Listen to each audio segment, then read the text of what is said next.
Estamos de volta. Mais um papo daqui temático de São João. Estou aqui de camiseta xadrez para relembrar a festa junina. Infelizmente a pandemia, a gente não dá para se aglomerar e fazer a festa, mas é de São João.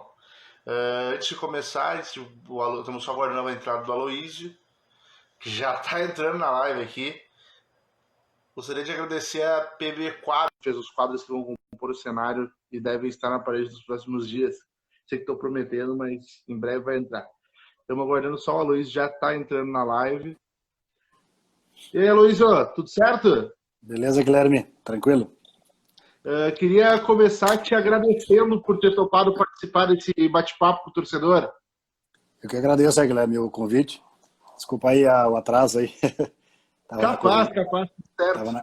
Tava na correria, mas para mim é um prazer poder participar da tua live. E parabéns pelo teu trabalho. Pô, muito obrigado. Queria começar te perguntando como é que está sendo esse momento para ti. Tu tem teus projetos, teus trabalhos aqui em Porto Alegre, teus projetos pessoais. Como é que está sendo esse momento de quarentena na tua vida? Cara, bem difícil, né? Porque não só para mim, acho que para todo mundo, né? Para todas as pessoas. É um momento muito complicado a nível mundial.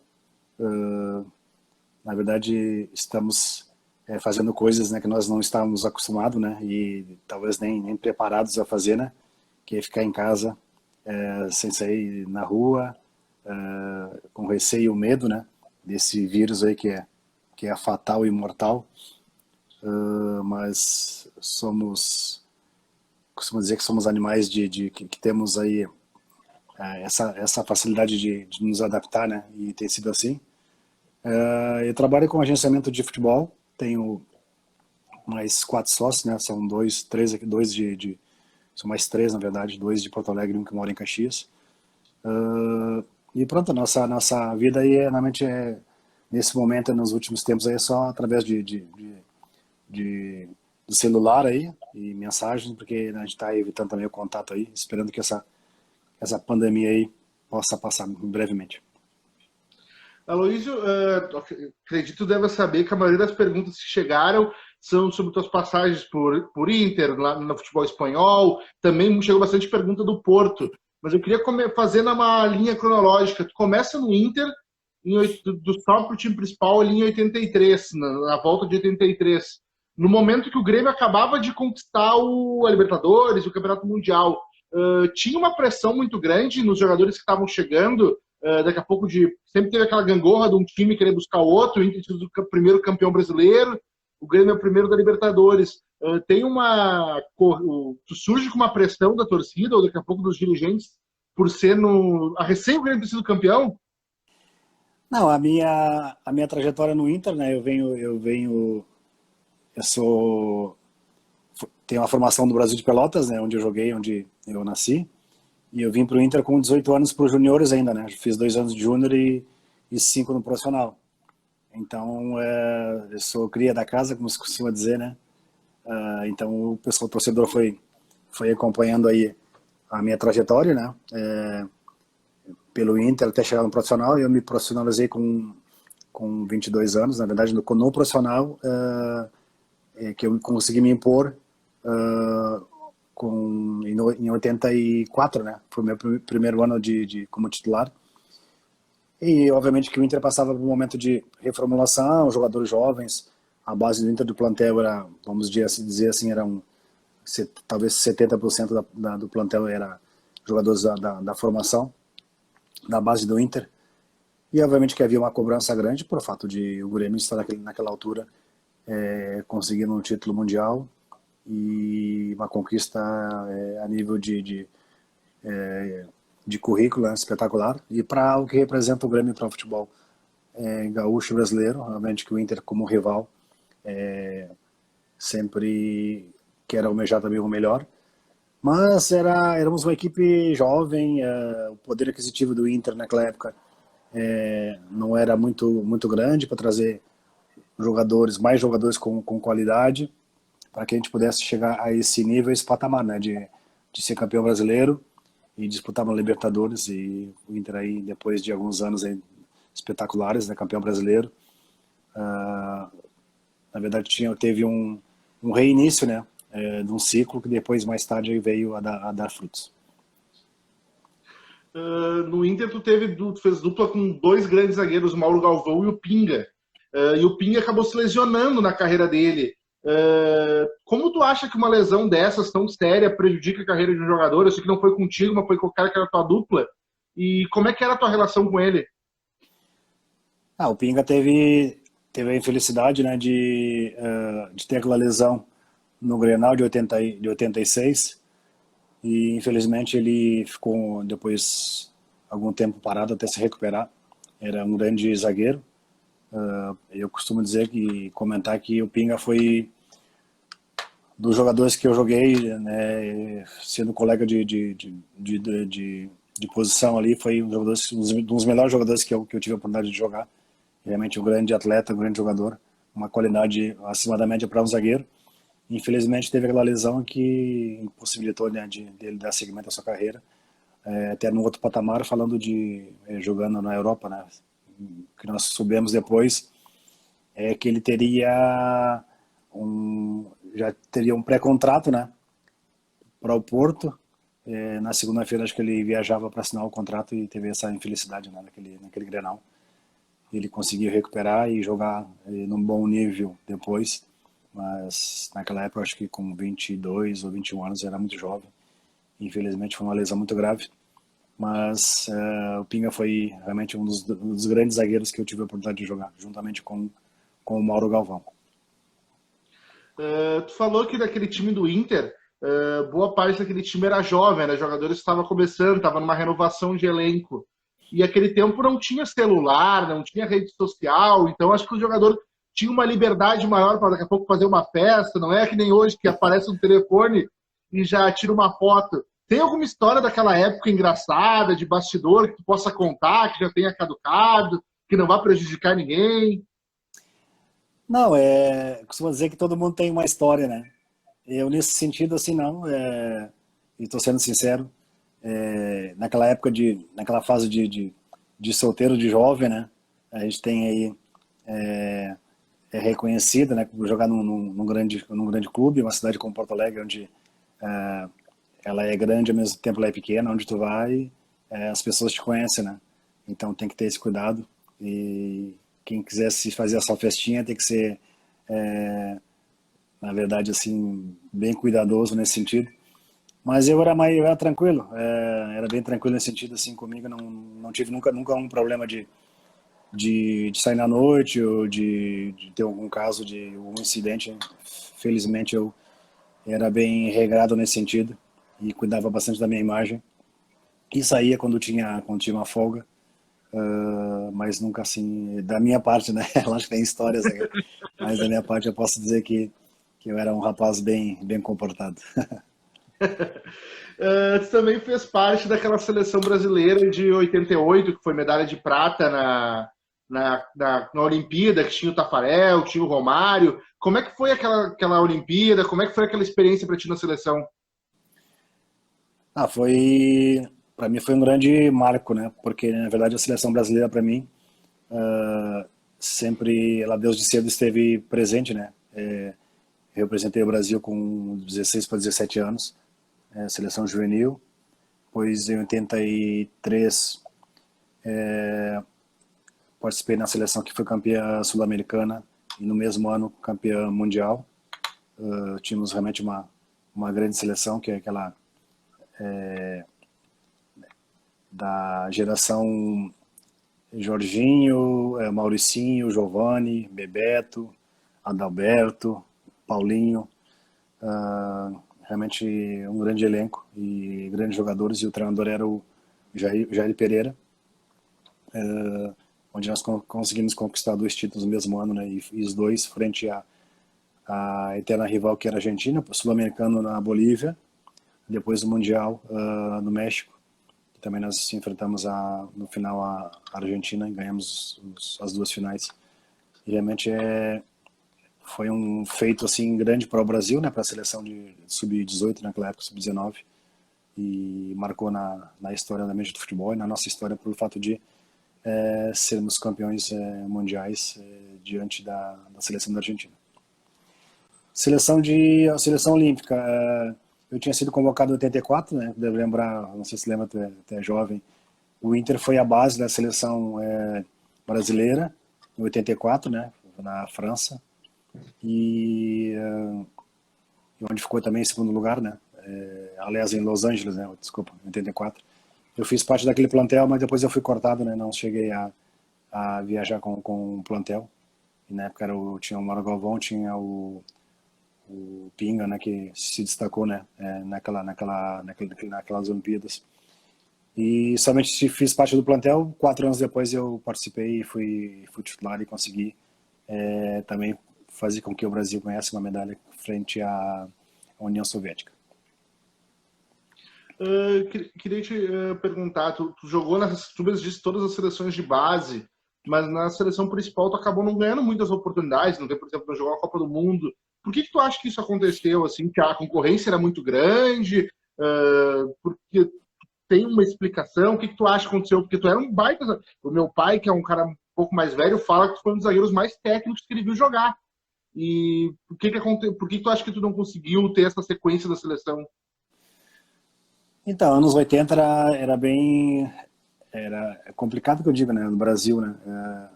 Havia uma fase de bons laterais, outra fase de bons goleiros, bons atacantes, bons zagueiros.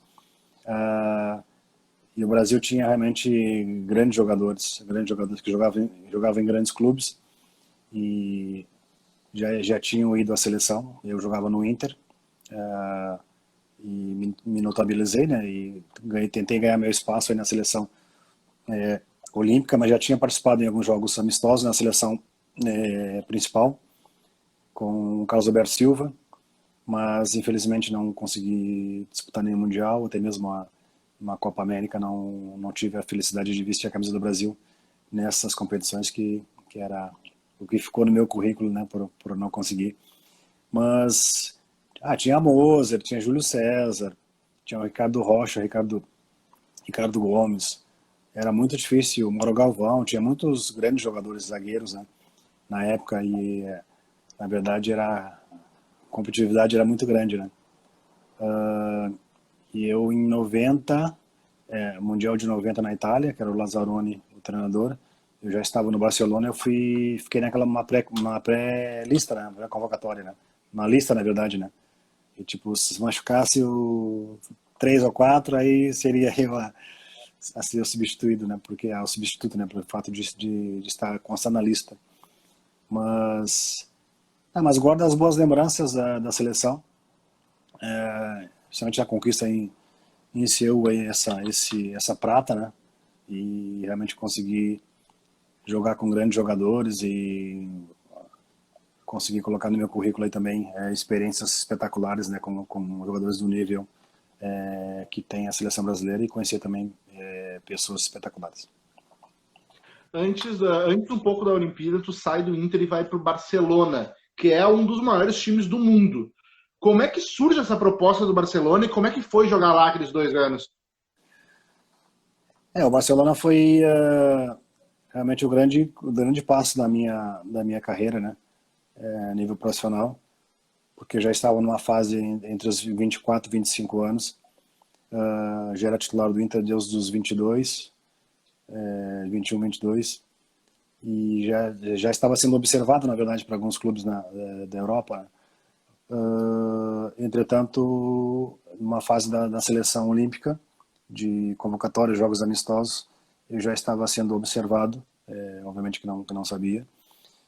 E o que, na verdade, contou para a minha contratação, acho que foi que deu o veredito, foi um torneio que nós fizemos na Escócia, era o Glasgow Rangers, né, que era o realizador do torneio, que é o torneio de apresentação na Europa, né, que apresenta a equipe para o seu torcedor. Glasgow Rangers, Real Sociedad, Inter e o Ajax.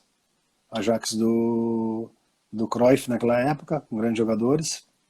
E nós enfrentamos o Glasgow Rangers e nós ganhamos nos pênaltis. Eliminamos o realizador do torneio já não ia ficar não ia ser um dos ia lutar pelo terceiro, quarto lugar, e pegamos o Ajax que tinha vencido a Real Sociedad. E nós ganhamos do Ajax 2-1. E eu fiz um grande jogo, não só eu, mas outros colegas meus, o Norberto na época fez um grande jogo também, mas eu me destaquei. O treinador era o Cruyff, e o Cruyff, passado 2 anos, foi convidado para treinar o Barcelona. E nesse meio tempo aí ele, né, lembrou de mim, pediu a minha contratação pelo fato de jogarem com uma linha de 3 zagueiros. Ele queria um jogador, um líbero, né? E eu tinha um pouquinho dessa característica de sair jogando de trás.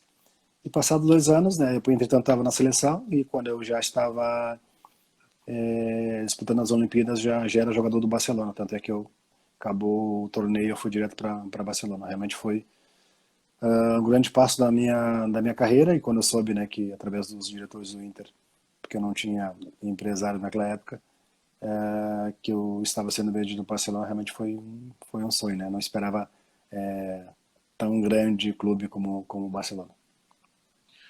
O senhor falou do Cruyff agora, né? Foi treinador do Ajax e tudo mais. Como é que foi? Ele é talvez o maior jogador da história da Holanda, um dos maiores jogadores do mundo, foi um dos maiores treinadores do mundo. Como é que foi trabalhar com ele? Foi espetacular. Eu fiquei 2 anos no Barcelona, né? Eu fiquei de 88 a 90. Como eu falei, a minha contratação foi ele que pediu, né? Porque naquela época o Barcelona estava fazendo um plantel novo, reformulando o seu plantel. Contratou acho que uns de 12 a 13 jogadores. Porque o Barcelona precisava de ganhar títulos. Naquela época o Real Madrid tinha uma grande equipe e estava na hegemonia ali do futebol espanhol, e então houve uma necessidade de reformulação do plantel para que o Barcelona voltasse a disputar a luta pelo título europeu e o título espanhol, e também em relação às competições europeias. Então, foi uma experiência espetacular. Ele como homem, como treinador, um cara muito, muito inteligente, estava à frente lá há alguns anos já na forma de pensar, a forma que ele implementou no Barcelona aquilo que ele já tinha colocado no Ajax. E era um pouquinho da sua forma de jogar, né? Quem conheceu o Cruyff, quem viu o Cruyff jogar, então era um futebol alegre, domínio de bola, com toque de bola e sempre ofensivo, né? E ele fez do Barcelona realmente o líder aí, um vencedor na Europa durante muitos anos, e construiu o Dream Team, né, que se costuma dizer, e foi campeão europeu, campeão espanhol, e realmente deixou um grande legado no Barcelona até hoje. E para ti que era zagueiro, teve alguma dificuldade para se adaptar no esquema dele? Porque tu mesmo disse, ele era um esquema ofensivo que atacava. Para ti que era zagueiro, teve alguma dificuldade em se adaptar no esquema? Sim, porque nós aqui no Brasil sempre joguei com a linha de 4, né? Quatro defesas, né? Um na marcação, e marcávamos por zona, outro na sobra. E com ele éramos três defensores, né? Ou seja, 2 marcadores e um líbero. Dois alas laterais que tinham essa liberdade para subir, e o jogo era jogava-se muito por dentro e para fora com os alas, né? De alguma forma nós tínhamos uma vantagem, uma superioridade numericamente no meio campo ali, até no ataque, mas ao mesmo tempo ficava um pouco exposto, né? Quando não tinha bola, se a equipe não estivesse bem organizada, poderia correr algum risco de sofrer gols também. Marcava muitos gols, mas poderia sofrer também. Mas era uma forma de jogar que ele desenvolvia, nós treinávamos bem para isso e estávamos adaptados, né? Eu cheguei, como eu falei, já tinha um mês de competição, e eu fui para o banco, né, meu primeiro jogo, e contra o Racing de Santander eu fiquei no banco. Não, contra o Betis eu fiquei no banco. Não ia entrar, na verdade ele me convocou para me ver como é que a equipe jogava, e me mostrava o posicionamento dos 2 marcadores, do líbero, o que ele queria que fizesse.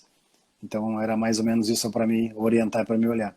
E eu acabei entrando no jogo no segundo tempo, Aí foi a minha estreia com o Barcelona em casa contra o Real Betis. Ó, o João Pedro disse, ó, grande Aloísio, meu avô era um grande fã teu, sempre me contava sobre a tua dupla, sobre como tua dupla com o Pinho era sensacional. Que legal. Além de a gente estava falando do Cruyff, mas tem um cara que na época não era treinador, mas que hoje é um dos melhores treinadores e que teve experiência com ele lá no início, que era o Pepe Guardiola. Como é que foi trabalhar com ele? Né? Obviamente que não é o Pepe que a gente conhece hoje, treinador, mas como é que foi trabalhar com ele naquela época e conhecer o Pepe no início da carreira? Então, o Guardiola era um jovem, né? Se não me engano, tinha talvez seus 18 para 19 anos. Jogava no Barça B. E o Cruyff costumava, como alguns treinadores fazem hoje, costumava trazer, às vezes, 2 ou 3 treinadores para treinar com um profissional. Né? Tinha as informações de quem era o destaque e tal, e ele, né, dependendo da posição, ele trazia um jogador, um volante, trazia um atacante, trazia um zagueiro, um lateral. Normalmente ele fazia isso. E aconteceu com o Guardiola, que treinou algumas vezes conosco, né? Era do B e já era uma das grandes tipo promessas, né, do clube. Um jogador muito inteligente, a sua forma de jogar, com uma personalidade muito, assim, muito forte, e treinando conosco ali, meio com o profissional ali, pronto, né? Parecia que já fazia parte do plantel e estava muito acostumado, um jogador muito inteligente e muito na sua forma de estar, na verdade, assim, muito confiante, né? Depois vimos aquele Guardiola que foi que foi jogador do Barcelona, né? E que realmente era um grande jogador, depois como hoje é considerado um dos melhores treinadores do mundo. Hoje a gente está vivendo no mundo a situação de movimentos contra o racismo, que a gente vê que está ganhando força nos Estados Unidos, aqui no Brasil, e no mundo inteiro, né?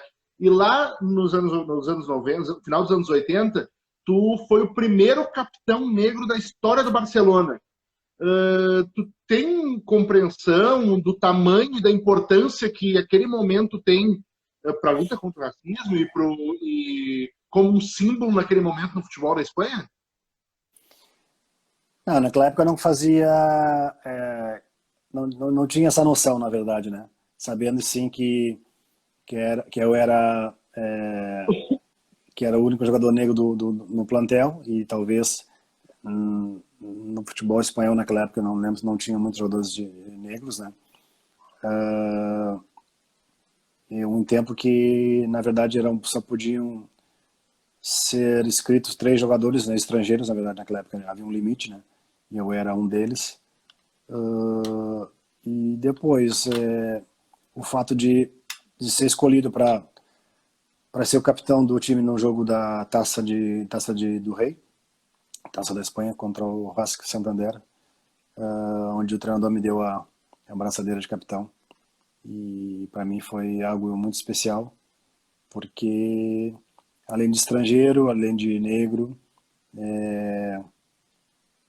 tu ser capitão do Barcelona realmente é uma grande honra. E para mim foi um dia marcante, um jogo marcante, pelo fato de poder ter liderado os meus colegas dentro de campo e pela simplicidade e pela confiança e coragem, né, do treinador do Cruyff me dar a abraçadeira de capitão. Realmente foi um dia muito especial, mas não tinha a noção do impacto, né, disso naquela época. Para mim foi uma coisa normal no sentido de não que seria normal eu ser o capitão, mas pelo fato de ser negro e poder sabendo que estava ali representando um povo, né, muita gente, e sendo que na Europa naquela época o jogador negro assim não era tinham poucos na verdade na Espanha, né? Acho que talvez eu e mais 2 ou 3, não eram muitos não. E para mim foi um dia muito especial. Tu chegou a sofrer em algum momento na Espanha ou em Portugal ou aqui no Brasil alguma situação de racismo ou isso nunca, felizmente, nunca aconteceu contigo? Eu na Espanha no meu primeiro ano foi a única situação que eu notei, eu vi, né, dentro do campo. Foi um jogo contra o Bilbao, lá em Bilbao, contra o Atlético Bilbao, Atlético Bilbao Barcelona, em que houve uma reação do público, né, quando eu pegava na bola. E eu reparei que aquilo não era pelo fato de ser o jogador do Barcelona e eles serem torcedores adeptos do Atlético Bilbao, essa rivalidade, né, entre clubes, e sim uma situação pessoal, mas naquela altura, talvez pela minha postura, por não ter me abalado e ter tido um posicionamento assim bem seguro em relação àquilo que eles estavam fazendo, né, que faziam alguns apupos, né, quando eu pegava na bola, e não foi a maioria, obviamente foi a minoria de alguns torcedores em que eu acredito que eles se constrangeram pelo fato de eu ter feito um gesto, né, tipo, estão fazendo o quê? Fazia com os braços assim, tipo, né, na hora que eu pegava a bola me girei, foi automático, né. Então os próprios jogadores da equipe acho que também tiveram uma reação assim positiva nesse sentido, eles acabaram por não fazer mais. Foi algo assim muito muito leve, né, muito leve. Talvez pela minha atitude naquela época e também, obviamente que hoje talvez tivesse uma reação diferente, né, mas foi a situação que eu passei. E uma outra, não sei se foi por racismo, discriminação. Eu morava perto do estádio. Essa história eu não costumo assim contar para muita gente, que ela acaba por ser ela é engraçada, né? Até hoje eu dou risada. Mas naquela época assim não foi sério porque pronto, né? Acabou bem. Eu saí de casa e fui alugar um filme, né? Tinha uma locadora na rua que eu morava, uma avenida grande. Saí de casa só com a chave de casa e não saí com o documento, porque eu não precisava de carro. E eu tava de agasalho, de abrigo, assim, né? Tava meio que frio, assim, caminhando na rua e passou um carro da polícia, devagarinho, assim, né? E depois eles aceleraram um pouquinho e pararam mais na frente, tipo uns 30, 40 metros, assim, né? E eu, como não atravessei a rua, segui, né, pelo mesmo caminho, aí eles me abordaram e pediram meus documentos. Eu falei que eu estava saindo de casa, morava ali no prédio e tal, assim, assim, poderia ir em casa buscar. Que eu tinha deixado em casa e que eu ia na locadora, que eu estava com a chave de casa. E eles falaram que não tem documentos, então vai ter que nos acompanhar. Aí eu perguntei por quê. Você não tem documento, tem que nos acompanhar de lá. Aí, mas só que eu não falei nada, que era jogador, que estava no país, que estava legal, que jogava muito menos que jogava no Barcelona. A pessoa, pô, não me conheceu. Então eu achei aquilo também não estranho, mas né, poderiam teria que haver um motivo para eles me levarem para a delegacia para prestar algum depoimento. Poderia estar ilegal, como tem lá muitos africanos, né, que estão no país ilegais. E pediram para entrar no carro, eu entrei no carro. Foi a primeira vez que eu andei no carro da polícia, um carro bem confortável e tal. E sentei ali no banco e eles começaram a andar, acho que andaram, não sei, talvez uns 50 metros mais ou menos assim, e atrás eu tava, mas por dentro eu tava fervendo, né, por dentro. Entretanto, o policial do lado do carona, né, olhou no retrovisor e olhou para olhar, aliás, olhou para trás assim e olhou o colega, depois olhou para mim de novo e perguntou: "Você não é o Aloysio, jogador do Barça?" Eu digo: "Sou eu, sim, senhor." Aí ele freou o carro assim, uma coisa muito hilária assim, ele freou o carro, o outro motorista freou o carro assim muito bruscamente. Aí ele perguntou: "Nossa, caramba, tipo assim, né? Por que que tu não falou?" Eu digo assim: "Não falei porque vocês não perguntaram meu nome, não perguntaram de onde é que eu era, né? Se eu era brasileiro, se eu era africano, se era, né? Então, mas eu ia na delegacia, não havia problema. Obviamente que eu depois, naquela altura, no meu pensamento, eu ia na delegacia, mas depois eu ia fazer, lógico, fazer um boletim de ocorrência por fato de ter sido abordado, né? Embora estivesse sem documento, mas eu não estava ilegal no país, né? Pelo fato de ser negro, né? Poderia colocar isso. Só que eles disseram que estavam procurando alguns africanos tal, e tinham passado naquela rua, e um que estava com a roupa igual a minha e tal. tava de agasalho. Essa foi a justificativa, né? Mas eu falei que tudo bem, não havia problema e desci do carro, eles queriam me dar carona até a locadora, eu disse, não precisa me levar, eu vou caminhando. Aí dei um tchau para eles e fui embora. Foi bem assim, bem lá, bem punk, na verdade, a forma que ocorreu. Sim, porque na teoria, porque tu não estava fazendo nada de errado, estava só caminhando na rua, não, Sim, sim. não tinha por que abordar desse jeito. Sim, hoje, pensando assim, poderia ser uma situação de, pronto, eu, um negro em Barcelona, não seria o primeiro, né? Porque tem muitos africanos. Pessoal que migra para ali, vem e entra ilegal no país. E realmente tem muitos ilegais, né? Eu seria mais um, né? É um negro que está ali na rua, é suspeito, né? Então eu pensei assim, me viro, né? Se talvez fosse branco, não teria o abordado, né? Então eu pensei assim, logicamente que depois eu pensando, eu vou na delegacia, vou chamar lá o diretor do clube e vou, né? Vou fazer aqui uma um documento e pronto, né? Na verdade, vou me defender porque não gostei da atitude, na verdade, né?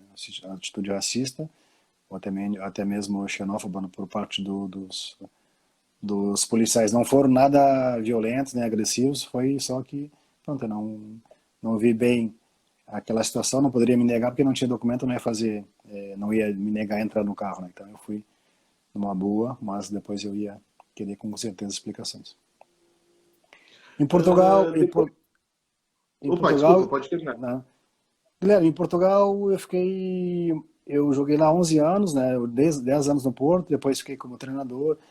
Cara, tu ouve as palavras que tu ouve aqui no Brasil, que tu ouve em outro lugar, que são normais, por parte do torcedor, né? Por parte de jogar num clube que é rival e tu vai sempre ouvir coisas de fora, obviamente, né?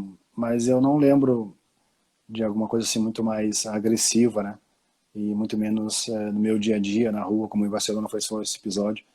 E talvez também pelo fato de as pessoas te conhecerem, né, tu acaba por tu ter uma proteção entre aspas, né? Ah, eu fulano, então não vou falar nada porque, né, é conhecido e joga no time tal ou tá, né? E não havia assim, lógico que alguns nomes que você chamava e na torcida, mas nada assim de nada de algum protesto ou palavras racistas em Portugal, pelo menos eu nunca sofri. Tu disse depois do Barcelona, tu vai pro Porto, onde tu fica 11 anos lá jogando, em alto nível.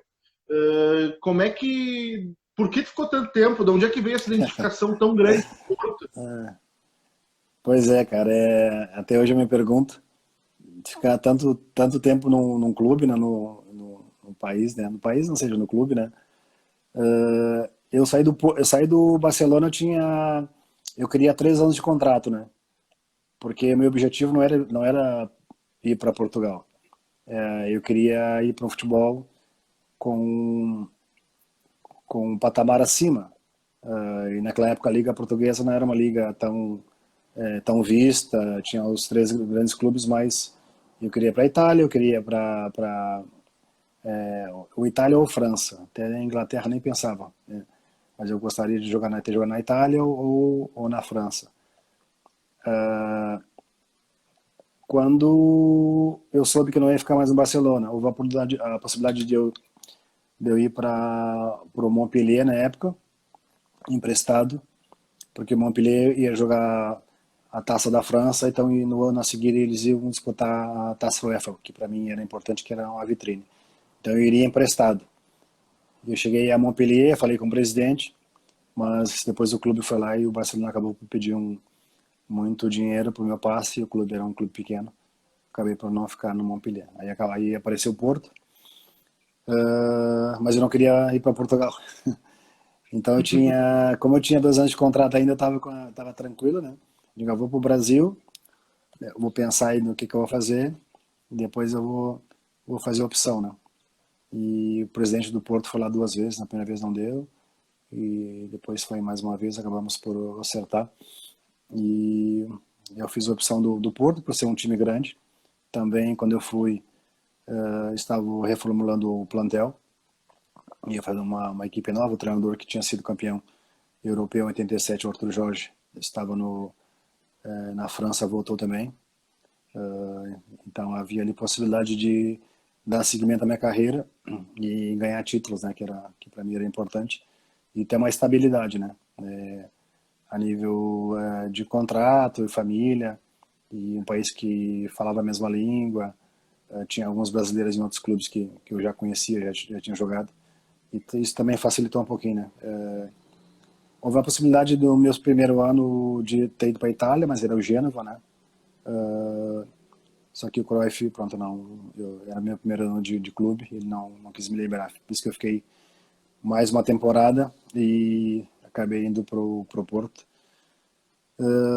Eu queria um contrato de 3 anos, né? Porque eu queria, passado 3 anos, acabei o contrato, queria ir para outro lugar, né? Aí eu fiz um contrato de 4 anos e foi uma briga com o presidente. 4 anos é muito tempo, né? 4 para ficar num clube só. E acabei de fazer 4 anos de contrato e depois eu fui renovando dois, mais um, dois. E foi assim. Primeiro achava demais 4 anos de contrato e ficou 11 no Porto. Aí fiquei 11. Aí, entretanto, nesses tempo todo, né, quando eu estava no final de contrato, normalmente não aparecia clube interessado, né, o pessoal me ligava, eu tinha assinado o contrato, já assinei o contrato, não tem como e sair daqui, né, só se for uma situação que o clube esteja interessado pague o valor que o Porto vai pedir. E, entretanto, aí apareceu uma vez o América do México, que estava interessado. E do Brasil, 2 vezes. Uma foi o São Paulo, que era o carpejano do treinador, que já tinha trabalhado no Inter, né? E eu vi com bons olhos, porque o São Paulo é um time grande, tá? Ia estar numa idade assim boa para poder voltar ao Brasil no bom nível, mas não deu certo. E depois foi o Palmeiras, com o Filipão. Eu estava com 32, né? O Palmeiras fez a proposta para o clube, só que o Porto pediu, estava com 31 anos, 31. E o Porto pediu muito dinheiro naquela época, né? E pela minha idade, e tal, eu tentei forçar um pouquinho, que realmente era um projeto legal do Palmeiras, também um clube grande, e viria para o Brasil numa fase boa da minha carreira, né? E também da minha idade, poderia jogar no bom nível. E não deu certo também. Depois acabei por ir renovando o contrato e em 2000, 2001 eu parei com 37. Mas a tua ideia era, porque, por exemplo, a gente vê que o jogador, quando vai para a Europa, faz uma carreira na Europa, tenta sempre voltar e se aposentar aqui no país. A tua ideia era voltar e se aposentar no Palmeiras ou no São Paulo, isso acabou não rolando. O Palmeiras, o São Paulo primeiro, depois o Palmeiras foram clubes que tomaram a iniciativa da minha contratação, né? Através dos treinadores, Paulo Carpegiani, que eu já tinha trabalhado no Inter, e o Filipão, que já me conhecia, né? Não tinha trabalhado com ele, mas me conhecia. Na verdade, a minha vontade, o meu sonho, às vezes, de muitos jogadores é tu voltar e parar no clube que tu começou, né? O meu sonho era voltar, se voltasse para o Brasil, era jogar no Inter, né? Mas voltar não é voltar para até final de carreira, não, voltar bem, como eu estava, né? Voando, tava bem, jogava sempre, tanto é que eu parei com 37, parei jogando. E imagina com 31 tava ponta dos cascos, como se costuma dizer, tava no auge da carreira. Então a minha ideia era voltar a encerrar a carreira no Inter, certo? Poder jogar no bom nível e tal. Esse era meu sonho. Não aconteceu, o Inter. Houve uma época que também houve um contato, 95, 96, uma coisa assim, que era o Cavaleiro, que acho que ele estava com o diretor de futebol, me ligou, mas o Inter estava numa fase bem complicada a nível financeiro, né? E também como plantel, aquela fase que o Inter passou é bem, bem difícil. Então eles não ofereceram, tipo, condição, não chega a negociar, né? Falar em valores, porque eu tinha contrato, né? Mas, tipo assim, precisamos de ti, queremos, mas tem que vir para, tipo, né, não temos muita coisa, então não conseguia, assim, me motivar nesse sentido naquela época para vir pro Inter, né, para poder brigar, até porque eu tinha um contrato, na verdade, então eu não achei interessante naquela época voltar pro Inter, né, naquela fase. O Douglas Fagundes é um torcedor do Porto, que mora aqui em Porto Alegre, e ele Opa, perguntou como é para ti ser ídolo do Porto e qual o sentimento que tu tem pelo clube. grande Douglas. Cara, é um sentimento especial demais. O clube que eu representei durante 11 temporadas, depois eu fiquei como treinador. Eu vivi 18 anos no Porto, né? Meus filhos cresceram lá, tem um que nasceu lá. Tenho amigos até hoje, sou cidadão português. Portugal é meu segundo país, com certeza. O Porto é o clube que eu acompanho e torço e vou torcer sempre, porque realmente foi o clube que me deu tudo a nível de títulos, me fez crescer como homem, como pessoa e como jogador. Foi onde eu vivi os melhores momentos da minha carreira, com certeza. E tenho muitas saudades lá daquela terra que eu adoro. E com certeza o Porto para mim representa muito, vai ficar na minha memória com certeza para sempre. Tu disputou grandes clássicos, tu disputou Grenal, disputou o clássico Barcelona e Real Madrid, disputou os clássicos em Portugal. Qual é o mais difícil de jogar? Ah, eu acho que pelo potencial, né, do clube, se comparando assim, né, com certeza é um Barça real, isso sem dúvidas. Embora o Grenal seja considerado um dos maiores clássicos do mundo, né, tem a sua particularidade, realmente tem a sua rivalidade entre torcidas que são grandes e sempre são jogos, são grandes jogos, né? Mas com certeza o Barcelona, o Barcelona Real Madrid é diferente. O Porto Benfica também é uma espécie de um Grenal, espécie de um Grenal no caso, né? Tipo, talvez com mais rivalidade pelo fato da proximidade ali das duas cidades, né? Do país ser menor, né? São dois emblemas, né? Que representam o país. E realmente um Porto Benfica realmente é um grande clássico e eu tive a felicidade de jogar alguns, mas um Real Barça realmente é diferente. Tu falou que ali quando tu se aposenta como jogador, tu trabalha também como treinador, auxiliar técnico na tua carreira e hoje tu é agente de jogadores, tem uma empresa. A vontade de ser treinador, ela não existe mais? Tu ainda pensa em ser treinador? Como é que é esse trabalho? Então, Guilherme, eu fiz a minha formação em Portugal, no momento que eu parei de jogar, né? Em seguida já fui fazer os cursos, né? Porque é necessário, né? Para tu seres auxiliar, estar no banco, tu tem que ter um certo nível, né? Lá em Portugal o máximo é o nível 4, né? Tem um, 2, 3 e 4. E eu logo fiz os cursos, né? E eu tenho o nível 4, né? Que é falam muito aqui no Brasil dos níveis quem tem, quem não tem. Na época acho que o Milton Mendes, que é um amigo meu, jogou comigo no Inter, trabalhou em Portugal e mora lá hoje.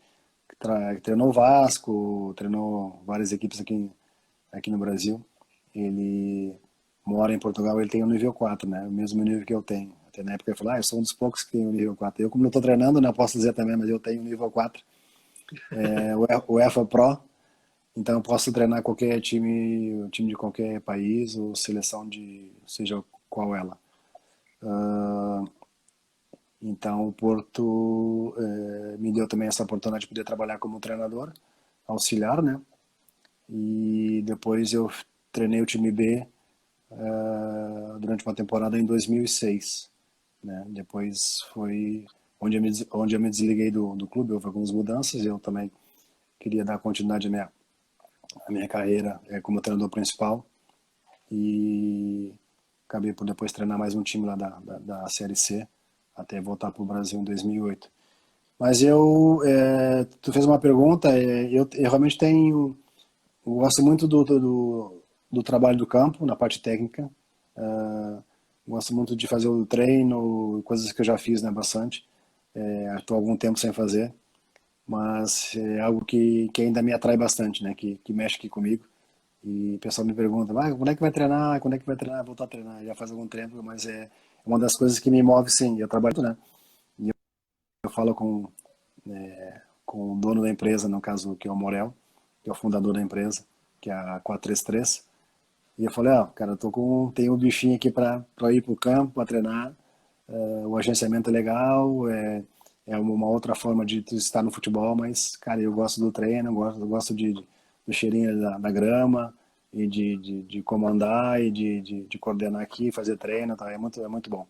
E estou pensando nisso aí, com certeza. A princípio, tem o convite de Portugal, de projetos lá, e estou pensando para esse ano que vem, talvez seja o momento mais adequado. Mas vamos ver, mas com calma, isso vai acontecer. Se algum presidente de algum clube estiver assistindo essa live, pode até estar a fim de voltar. Com certeza, cara, é algo que por algum tempo eu acabei por desanimar, umas experiências que eu tive aqui no Brasil também. Eu trabalhei em 2008, né, no Caxias, como auxiliar com o René Weber. Depois o René saiu, eu fiquei mais 15 dias, né, depois o Argel assumiu. Depois eu tive tive duas situações de como diretor, né, eu trabalhei no Porto Alegre 2 anos e meio, do Assis, e depois fui para Portugal em 2012, 2013, como diretor, né, gerente, né, tive duas experiências como gerente de futebol, mas e em 2017, 2018 eu estive no Mogi Mirim, no sub-20 do Mogi, né, que disputava o Paulista, uma experiência de 2 meses lá, acabou por não dar certo por problemas lá pessoais lá do clube. Então foi a minha última experiência como treinador, mas com certeza é algo que me move ainda, e acho que esse ano ainda vai poder acontecer. Tu falou do teu trabalho hoje como agente. Lá no passado, tu não tinha empresário. Hoje, tu é um agente e tu tem a experiência de ter vivido o outro lado de ser empresário, ser agente. Qual a importância que tu vê do papel do empresário, do papel do agente na carreira de um jogador? E o que tu pode trazer, afinal, tu teve a experiência, né? É fundamental, como eu te falei, eu não tive a oportunidade, né, falta de conhecimento e de ter algumas pessoas também próximas que pudessem me ajudar, né, me ajudar naquela época. O meu representante na época, quando eu fui para Barcelona, era um amigo meu que entendia ali de contabilidade, e, infelizmente já faleceu, e ele tinha uma oficina de automóveis, mas é o cara que se comunicava bem, o cara que nem sabia negociar bem. Foi a pessoa que eu convidei na época, né, para ir comigo para ser meu representante. Foi ele que fez o meu contrato com o Barcelona. Depois do Barcelona eu fui para o Porto e continuei na mesma, né, porque eu tinha um contrato longo, acabei de ficar 2 anos. Entretanto apareceu um espanhol que morava na França, que fez a negociação com o Porto. E eu fiz um contrato com ele de 2 anos. Só que no momento que eu assinei o contrato ali, acertou e já não vi mais. Tipo, já, tipo, brigamos já quase que na hora ali, né? E acabou, aspirou o contrato, 2 anos, e eu fui vê-lo 3 anos depois, entendeu? Então é importante a pessoa do empresário, sim, representante, porque o jogador não vai lá se desgastar no sentido de estar falando com o diretor ou algo assim, a não ser que tenha um familiar, mas é bom ter alguém sim, mas que possam zelar primeiro pelos direitos do atleta, né? É o bem-estar do atleta, né? O contrato. Depois a sua parte ela vai vir com naturalidade, e muitas vezes é o contrário, né? O empresário se preocupa com o percentual dele e não com o do atleta, né? E tem uns detalhezinhos que são importantes colocar em contrato, que hoje temos aí alguns bons exemplos de empresários, né?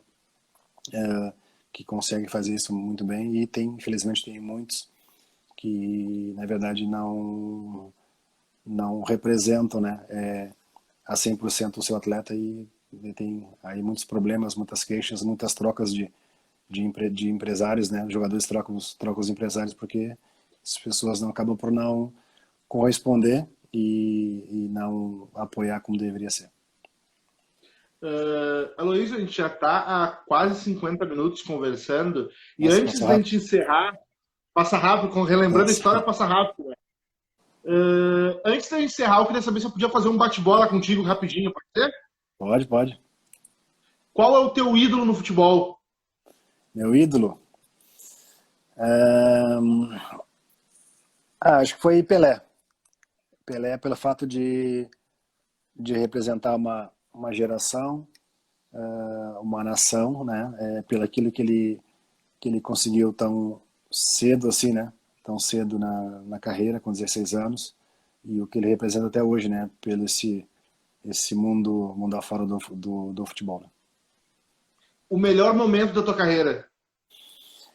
O melhor momento da minha carreira foi a seleção olímpica, medalha de prata. E o pior momento da tua carreira? O pior momento da minha carreira foi não ter sido, não ter ido ao Mundial, a um Mundial com o Brasil. O melhor jogador que tu jogou junto? Nossa. O Michael Laudrup, o dinamarquês. Com quem tu gostaria de ter jogado e não conseguiu? Com quem? Acho que eu gostaria de ter jogado com o Zidane, né, ele na minha equipe, né? Obviamente seria um jogador que eu teria muito gosto. O cara mais difícil de marcar que tu teve que marcar? O cara mais difícil de marcar, Patrick Kluivert, holandês. Se tu não tivesse sido jogador de futebol, o que tu seria? Boa. Cara, eu em tempos lá, na época que eu estudava, eu queria ir pra Marinha. Queria ir pra Marinha, servir na Marinha, uma coisa maluca, né? Acho que era uma coisa que eu gostaria de ter feito, se não fosse atleta. Qual tu considera o jogo da tua vida, a tua melhor partida na carreira? Minha melhor partida, acho que foi num jogo da Taça de Portugal. Houveram 2 jogos, né, contra o Sporting, que eu fiz um jogo, acho que realmente sem erros, né? Você pode dizer que um jogo perfeito foi um jogo da Taça de Portugal contra o Sporting. O melhor treinador que tu teve? Melhor treinador, Enio Andrade. E o pior, o que mais pegou no teu pé? Não, eu na verdade nunca tive problemas com o treinador de pegar no pé, porque era um cara muito sério, trabalhava trabalhava bastante, trabalhava sério, realmente eu costumo dizer que levava minha profissão mesmo à risca, né? Eu era 100% profissional, atleta, né? Eu costumo dizer que eu não era jogador, eu era atleta, né? É uma diferença do atleta para o jogador. Então, talvez treinador Fernando Santos, que é o da seleção portuguesa. Quando tu era solteiro, como é que tu era? Eu era calmo, como sou hoje, tranquilão, mas bastante namorador. Quem foi o jogador mais resenha que tu conheceu? Eu dou uma resenha. Resenha, deixa eu ver agora aqui. Trabalhei com muita gente, cara. Acho que o Arthur, que é um brasileiro que jogou no Boa Vista, em Portugal, depois jogou comigo no Porto. É lá do Acre, lá do Rio Branco, lá de Rio Branco. E qual o título mais importante da tua carreira? O título mais importante para mim foi um Campeonato Gaúcho, meu primeiro, né? Em 84, logo no meu primeiro ano. Foi a nível nacional, né? Pessoalmente, né? Falando de Inter, né? Subindo e tal. Foi meu com o Otacílio Gonçalves, o Chapinha, né? Foi o Campeonato Gaúcho de 84. Aloysio, eu gostaria de mais uma vez te agradecer por ter topado participar desse papo. Eu espero que tu tenha curtido falar de Inter, falar de Barcelona, falar de Porto. e que passe logo essa pandemia, a gente possa comer um churrasco, tomar uma cerveja, jogar uma bola logo. Beleza, com certeza. Para mim foi um prazer aí, Guilherme.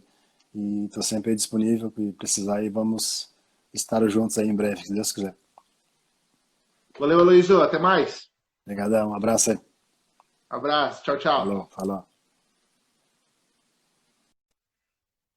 Galera, espero que tenham curtido a resenha com o Aloysio, zagueiro do Inter, zagueiro do Barcelona, zagueiro do Porto.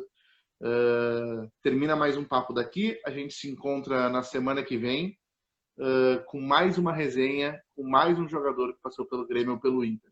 A gente se encontra, tá bom? Até mais. Tchau, tchau.